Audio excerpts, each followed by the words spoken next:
Qayerga olib qochyapsiz? Uylanishga 25 yil qisqidirmay deb hozirdan topib qo'ydim. Kimdir ilintirib ketmasdan survoray bu yerdan. Nega bularga pul beryapsiz? Brat, agar suyunchi puli bermasam, abratni qilib yuborisharkan. Kredit olib bermayman endi. Endi tug'ildingiz-ku, qayerga ketyapsiz? Raddomdan deddomga ketyapman. Ota-onam suyunchi beraverib bankrot bo'lib surib yuborishibdi. Nega bo'yningiz uzun? Vrach oldin mol doktori bo'lgan shekilli kalla bilan oyoqni farqiga bormaskan. Endi ahvolni qarang, xuddi jirafa. Kim bo'lib ishlaysiz? Men radomda nomer 1 hay-haychiman. 1 minut hay-hay deyishim $100.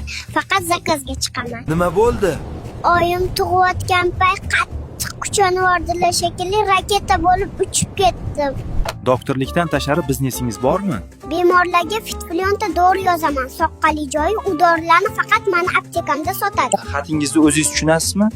To'g'risini aytsam, xatimni o'zim ham tushunmayman, lekin aptekaga olib borsa dori berishyapti. Bemorga qisqa vaqtda borgan kuningiz? 10 sekundda borgan biz. Dalshi o'zi kelgan, chunki probkada qolib ketgandik. Amaki, operatsiya yaxshi o'tdimi? Falokat o'zi bitta ukol uchun kelgan edim. Ana bu jinni esa oyog'imni kesib tashabdi.